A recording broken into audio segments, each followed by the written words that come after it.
Pessoal, na parte da manhã da minha palestra, quem teve alguma dúvida também pode tirar agora, tá? Referente à psicografia. Guilherme, Oi, boa tarde. Vamos lá. Guilherme, eu queria fazer o seguinte: como diferenciar uma carta fraudada de uma carta legítima? Olha, no YouTube a gente tem várias palestras fazendo essa diferenciação. Existem alguns detalhes, alguns pontos que, se vocês observarem, inclusive a partir de agora, na leitura das cartas, vocês vão notar isso. Primeiro ponto: o médium autêntico, ele não tem medo de pesquisa. Ele se deixa pesquisar. Ele quer entender o que se passa com ele. Ele quer entender. Chico Xavier foi pesquisado várias vezes. O Newton Souza foi pesquisado pelo Clóvis Nunes, por mim e por outros, por Sandro Fontana e tantos outros pesquisadores. O Orlando. O médium, o charlatão, vulgarmente falando, ele não está aberto à pesquisa. Ele diz que o trabalho dele não é trabalho para ser pesquisado, é um trabalho para ser consolado. E diz que o benfeitor não deixa, que não pode ser pesquisado. Então, esse é um primeiro indício. São um conjunto de evidências, né, que fazem com que a gente chegue na fraude. Não é um ponto só, são vários pontos que você vai agregando. Esse é o primeiro. Segundo, não que todo médico que não faça pesquisa seja charlatão. Não estou dizendo isso. Esse é um indício. Aí você vai somando, você vai agregando. Outro indício. Segundo ponto.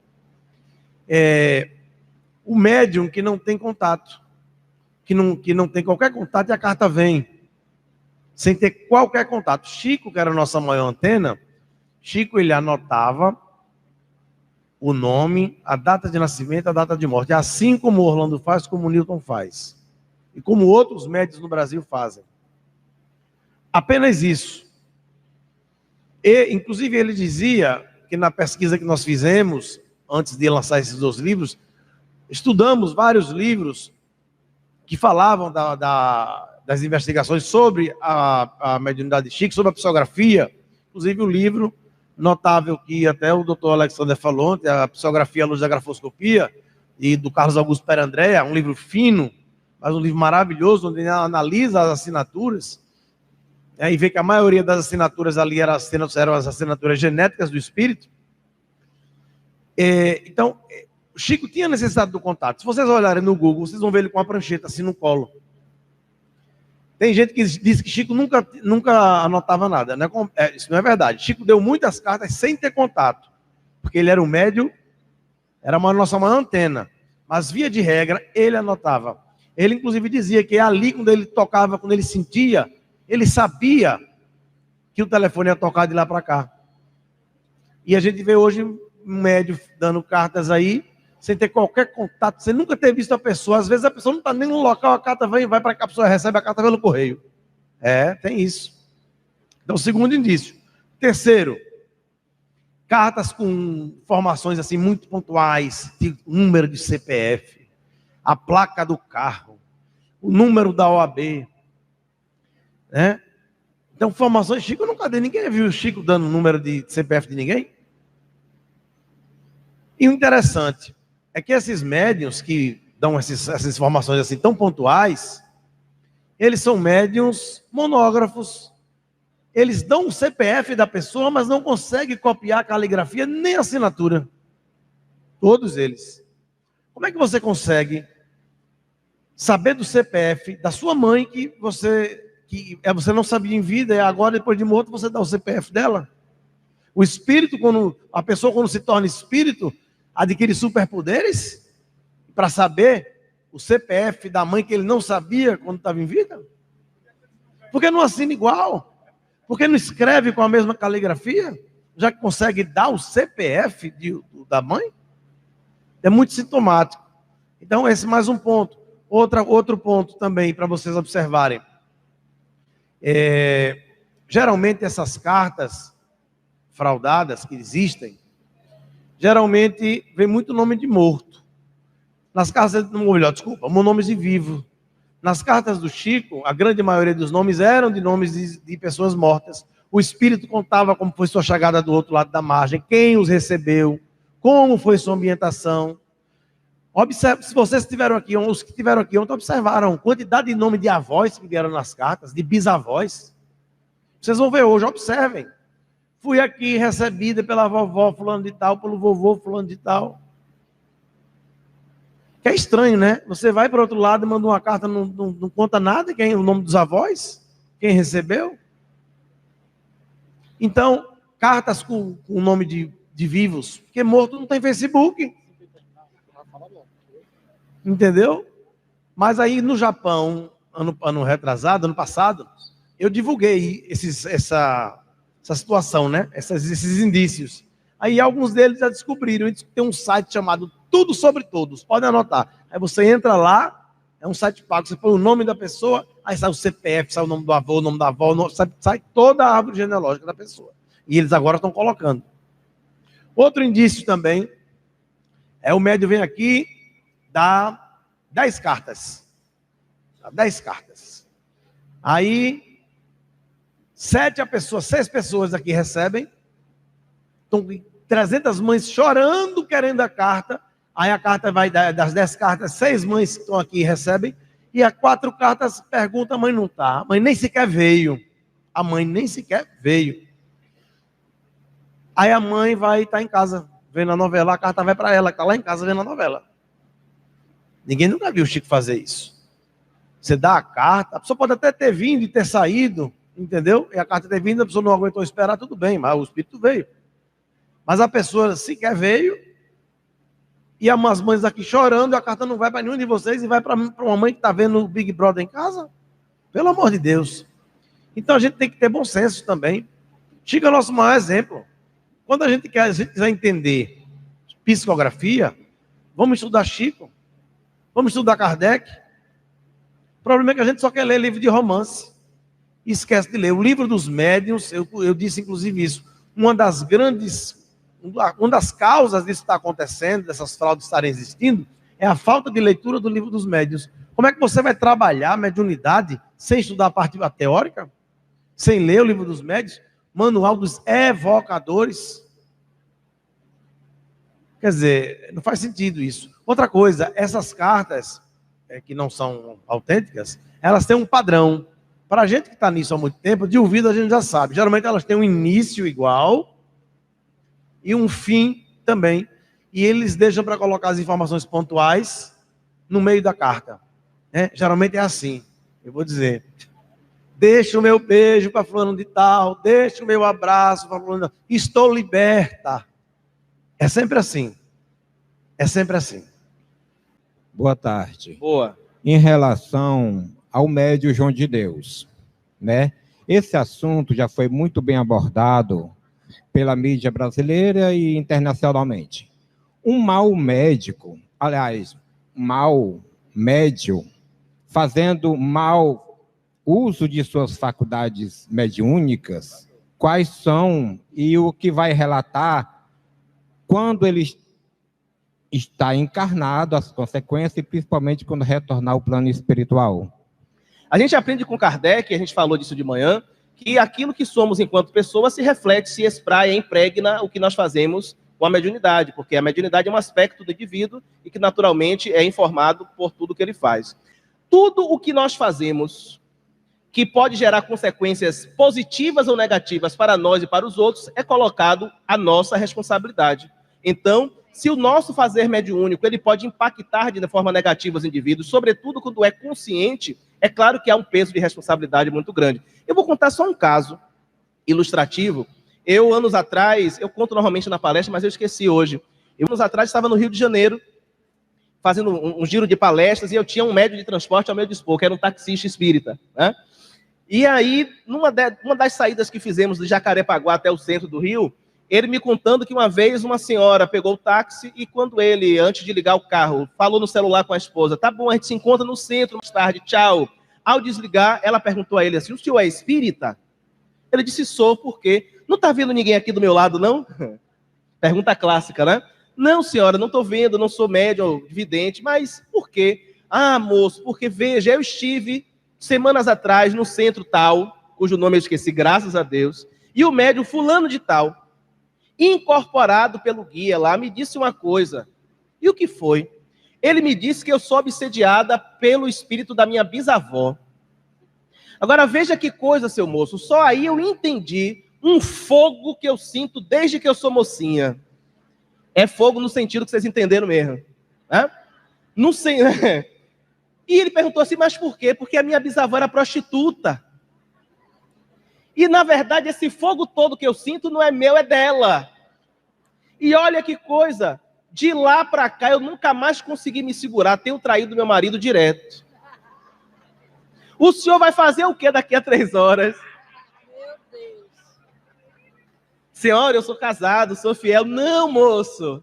É que eu vou encontrar agora ali no motel um rapaz que eu conheci ontem e eu queria que o senhor fosse me buscar lá depois. Ele, bom, aí tudo bem, eu vou. Disse que passadas 3 horas ele estava lá a esperá-la, quando ela entrou no táxi toda cabisbaixa, entristecida, e diz assim, tá vendo, moço, mais uma vez a minha bisavó me fez trair o meu marido, mas eu não queria, foi ela que me obrigou.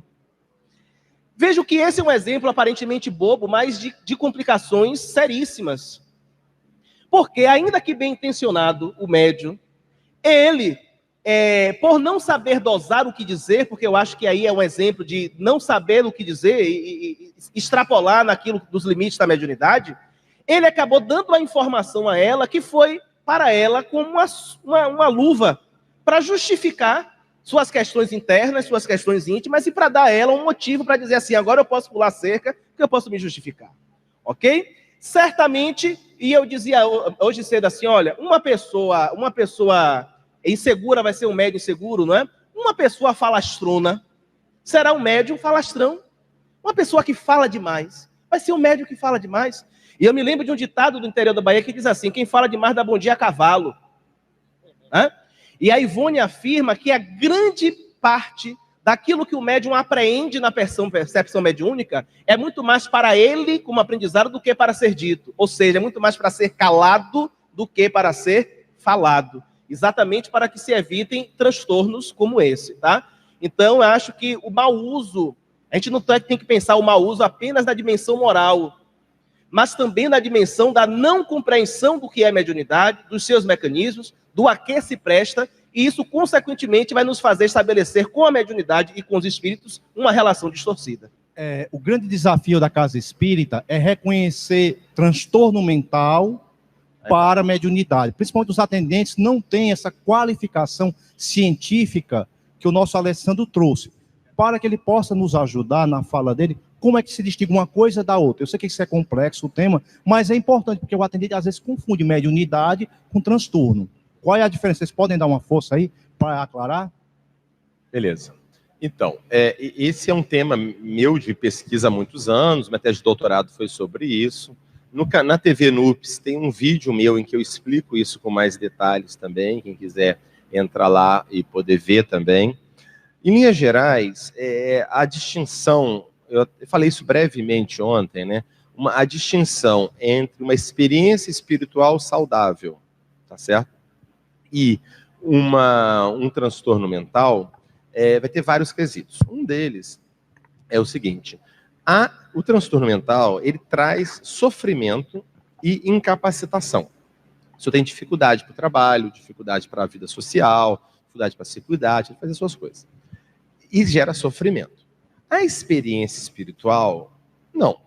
Exceto, como eu falei ontem, se ela está vivenciando uma situação que ela não entende. Por exemplo, ela está tendo uma visão, se vendo fora do corpo, ou tendo uma percepção de estar ouvindo alguma influência e tudo mais, e ela não consegue entender aquilo, isso gera um sofrimento, um desconforto, com medo de estar enlouquecendo, coisa do gênero. Então, pode existir este sofrimento, mas não o sofrimento em si da vivência. Essa é uma questão.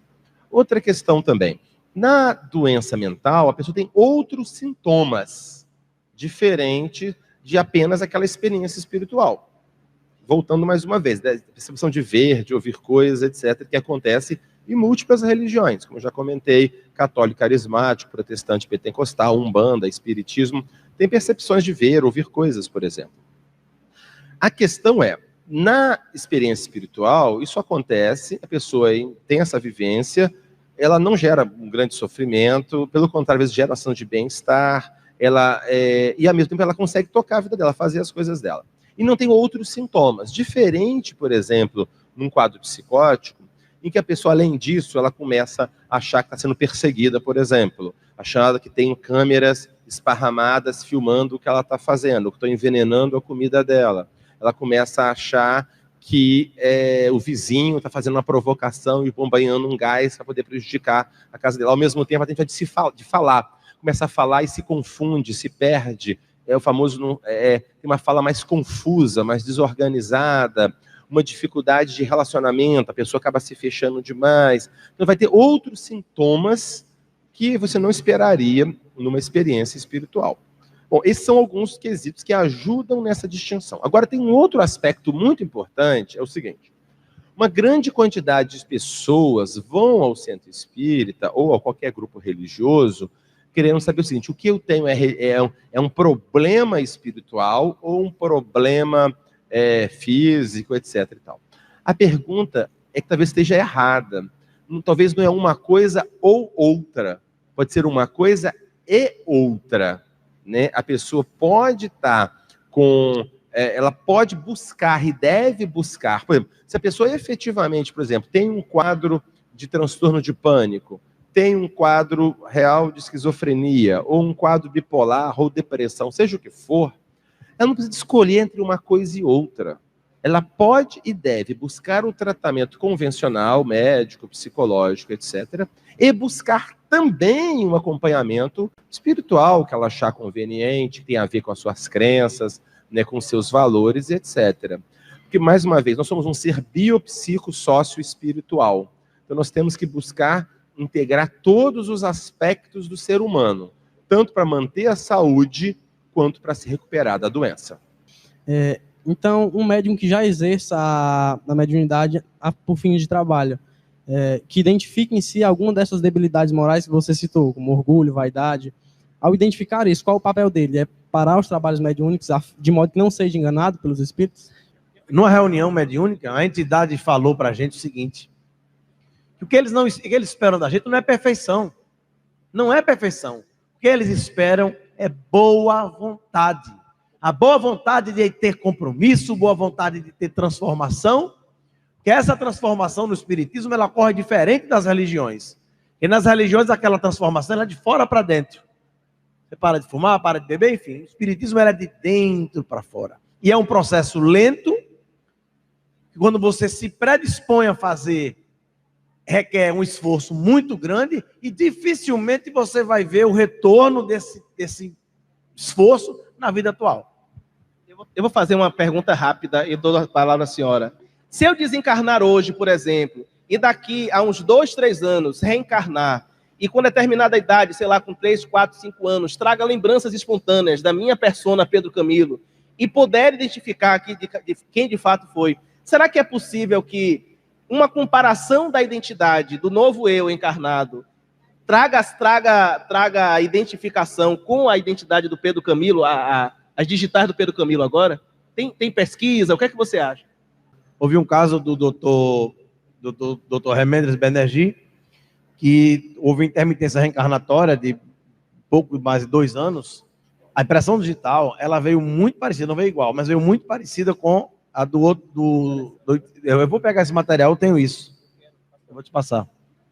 É só um comentário a respeito da fala do Guilherme, porque ele esteve em Teresina, e eu, inclusive, estava lá no lançamento dos livros. Se a senhora for falar de fraude mediúnica, caso, eu peço à senhora a gentileza de não dar nomes.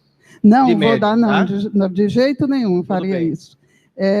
Então, ele foi feito o lançamento dos livros dele, e eu gostei muito da fala dele lá em Teresina, só que me acendeu, tipo assim, uma luzinha de alerta, porque ele falou sobre o site, falou sobre essas particularidades que ele repetiu hoje. Então, às vezes, a pessoa está numa determinada situação que existe aquelas criaturas que se aproveitam. Então, depois dessa fala dele em Teresina, Aí eu, vamos dizer assim, eu fiquei esperta. Então, tipo, assim, um agradecimento, porque o que é que eu estou fazendo hoje aqui? Vim para uma casa séria, com médios sérios, que eu confio totalmente. Eu não sei se vou receber, gostaria muito, mas se não, só em ver amigos, irmãos aqui, consolados, já me dou por feliz. É só um agradecimento. Pronto. Muito obrigado, esse agradecimento, eu fico feliz em ouvir, porque eu vou fazer aqui um desabafo para concluir. A gente ouvir um depoimento desse, é que faz a gente continuar e ver que vale a pena a gente poder alertar as pessoas para evitar que elas caiam nessa armadilha. E é lamentável que alguns poucos espíritas chegaram a algum ponto de impedir palestras minhas, porque diziam que eu falava de fraude, que não queria que eu alertasse as pessoas. Pessoas espíritas, pessoas de nome. É uma pena isso. Muito obrigado pelas palavras.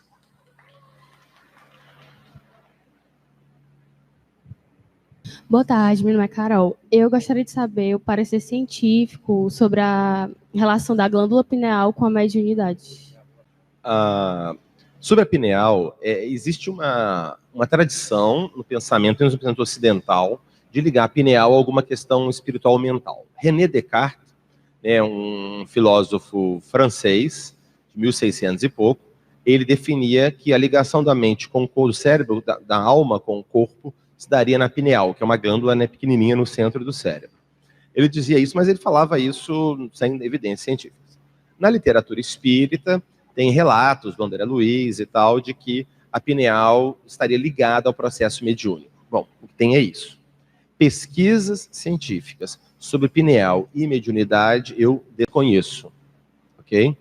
Na ciência, uma coisa fundamental na ciência é o caráter público da ciência. E por que também o caráter público da ciência? Porque o que caracteriza a ciência é a capacidade de eu expor os meus estudos à crítica dos meus colegas, dos meus pares que falam. Porque, por exemplo, mas a fulano, ele tem uma pesquisa, mas ele pensa aquilo. O que você tem que fazer? Você tem que expor a pesquisa para os seus outros cientistas que vão avaliar e vão ver se concordam ou não com você. Essa que é a característica central. Quando se fala de ciência, né, é preciso que o Karl Popper, a ciência chama de crítica intersubjetiva. Você tem que submeter a sua pesquisa para ser avaliada criticamente. Bom, resumo da ópera. Desconheço qualquer estudo científico sobre mediunidade e pineal. Eu vou concluir aqui, vou ampliar aí essa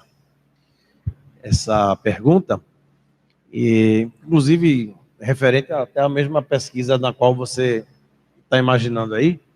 Esse mesmo médico, ele afirmou numa entrevista, que está inclusive no YouTube, dizendo que The American Psychiatrists Association, Associação Americana de Psiquiatria, aborda o tema mediunidade, e que tem lá, claramente, de que fala que o médico psiquiatra que tem um paciente que diz ver e ouvir vozes, utiliza a palavra espíritos, isso pode não ser alucinação ou psicose. Eu queria saber se você tem conhecimento dessa situação dentro do Manual de Desordens Mentais da American Psychiatric Association, da Associação Americana de Psiquiatria?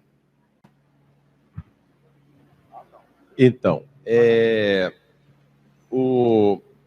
como eu disse antes, já é reconhecido de que as pessoas podem ter experiências religiosas, né, espirituais, e isso não ser patológico, tá? Isso é um fato.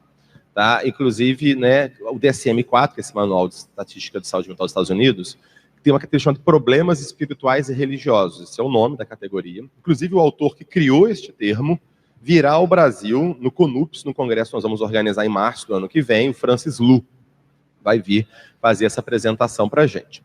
Então, isso é um fato. Agora, é diferente de dizer, como às vezes se fala, que a Organização Mundial de Saúde ou qualquer outra reconheceu que existe a obsessão, que existe a influência espiritual negativa. Isso não existe. Existe a categoria, por exemplo, possessão. Existe sim, no CID-10, Classificação das Doenças da OMS, categoria possessão. mas não quer dizer que acredita que existe um espírito possuindo o indivíduo. Existe apenas aquela descrição, como eu falei, a pessoa acredita que o seu corpo foi controlado por uma força externa. Isso, se a pessoa tem isso, ela tem uma possessão. Mas sem assumir, o manual não assume que é verdade que existe um espírito controlando aquela pessoa. É esse cuidado que a gente tem que ter. Vamos lá. Aqui. Era bom alguém com o Aqui, microfone o aí, né? microfone é aqui. Vamos lá, tá lá. Existe realmente a melhora antes da morte? A melhora da morte? Isso é verdade ou é um mito? Há vários, assim, eu desconheço também assim, estudos científicos sobre isso, mas a gente vê muitos relatos, né, de pessoas que estavam em situação muito difícil e muito tempo e tudo mais, e dá aquela melhorada e parte. E o que a gente vê também muitas vezes é um despedir também, né? A pessoa está doente há muito tempo e aí os familiares chegam e conversam com o paciente, mesmo às vezes estando inconsciente muitas vezes, né? De que ele pode ir aí em paz, que a família, né, vai sentir, mas que vai dar sequência, que vão cuidar do outro, etc. e tal. Muitos referem que após essa conversa, às vezes em poucas horas ou em um dia, a pessoa acaba falecendo. Isso é bastante frequente também. E existe uma última coisa que está sendo mais frequentemente estudada atualmente, que estão chamando de lucidez terminal, que é um caso muito interessante. São pessoas com doenças graves, demência de Alzheimer, por exemplo, que vai avançando, até a pessoa não conseguir mais lembrar de nada e tal. Ou quadros graves, como uma esquizofrenia muito grave, que o paciente está muito deficitário, já não consegue se comunicar mais e tal. E que nas horas próximas à morte, a pessoa retoma a lucidez. Conversa, se despede, etc. e tal, e aí então ela falece. Esses casos são raros, mas têm sido cada vez mais descritos, e é uma área mais estudada também nesse sentido. Boa tarde, meu nome é Janete Vilk, eu queria uma orientação. Como fica o espírito quando, no caso, quando morre, ele vai para um outro espaço, certo? E pela orientação, ele retorna em outro corpo e vai fazer uma outra vida, e vai se reunir a outros espíritos na Terra.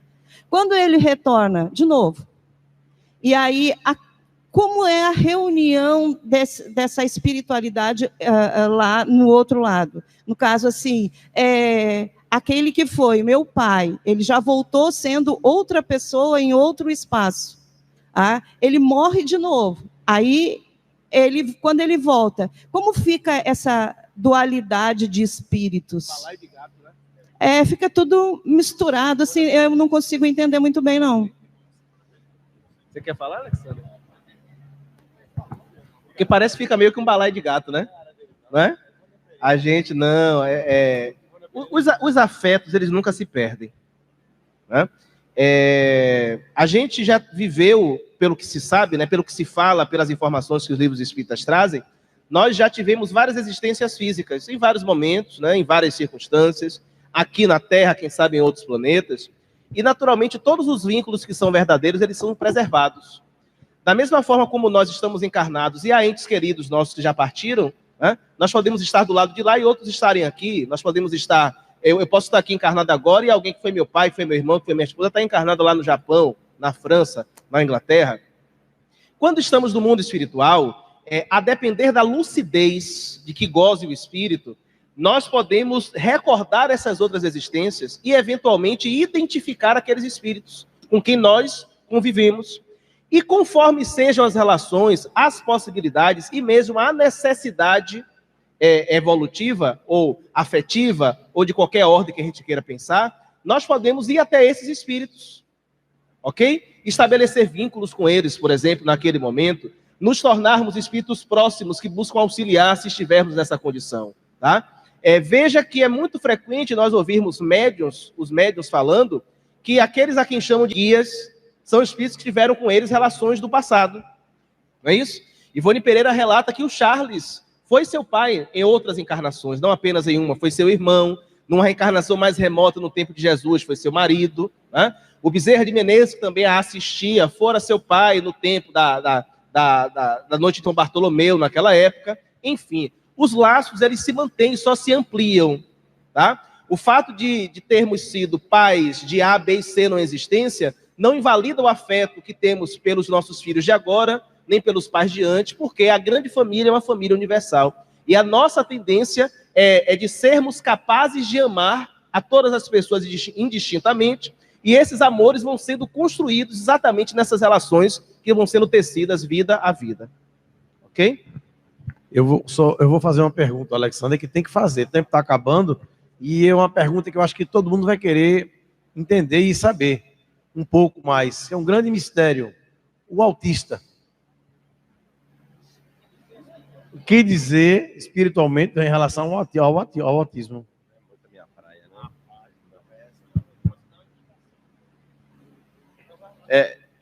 Eu não queria falar muito, porque não é muito a minha praia, na realidade, né? Eu sou psiquiatra de adulto, eu não trato muito, não trato, na realidade, crianças, adolescentes, onde, de um modo geral, claro que o autista pode se tornar adulto, etc., mas não é muito a minha praia, então eu preferia realmente não expor nada a respeito. Também não é a minha praia, mas eu recomendo o livro Autismo, a Leitura Espiritual. É escrito por Hermínio Miranda, publicado pela editora La Chatre, tá? Nós estamos, inclusive, preparando uma edição atualizada deste livro, porque o livro foi escrito em 2000, na época de 2000, 2003, e hoje há pesquisas já diferentes que trazem novos conceitos. O livro foi atualizado por uma psicopedagoga, que é mãe de autista e que também tem produção em torno, que estuda a questão, e foi revisado por um jornalista, pai de autista, que tem livros sobre a questão, que há mais de 20 anos vem pesquisando a questão do autismo. Então, Hermínio fala muito bem nesse livro, eu sugiro para vocês que busquem Autismo, uma leitura espiritual. Eu me chamo Nicodemos, é o seguinte, o meu pai desencarnou há 40 anos, e ele algumas vezes fez comunicação através do Newton, né? A pergunta que é comum a algumas pessoas é o seguinte, o meu pai poderá estar encarnado e se comunicando com a gente? E se, como esse espírito encarnado, no momento da psicografia, ele estaria, naquele momento, fazendo a comunicação com o Newton? Entendeu? Bom, eu entendi a pergunta. Nicodemos diz assim, meu pai desencarnou há 40 anos e já trouxe mensagens através da mediunidade. É possível que ele esteja encarnado e ainda assim possa trazer mensagens através dos médiuns? A pergunta foi essa, não foi? É possível. Agora, eu não sei se a gente já perguntou para esses espíritos se comunicam se eles estão encarnados ou não. Então, não dá para a gente afirmar que estão ou que não estão, se não foi perguntado a eles qual é o seu estado. Kardec pergunta, ok? Embora exista uma comunicação na Revista Espírita, não me recordo agora o ano e o mês, mas existe, eu posso procurar depois para dar referência, e que o Espírito diz a Allan Kardec que é possível essa comunicação, mesmo que você esteja não no estado de sono, mas de baixa vigília, a ponto de conseguir se desprender, ok? Mas o que se sabe, o que se tem informação, inclusive de evocação de vivos, que estão lá, que tem registro lá de Kardec, é que a pessoa está no estado de sono. Eu me lembrei agora de um fato, que da família da minha ex-esposa, que estava com um aparente em coma no hospital, e eles faziam reuniões, estavam numa reunião mediúnica familiar, e o espírito que estava em coma lá deu uma psicografia, dizendo que o médico tinha deixado um objeto dentro dela, e eles foram lá, avisaram o médico no outro dia, eles abriram e encontraram. O espírito ele deu a psicografia ainda em vida. A psicografia não, a psicofonia.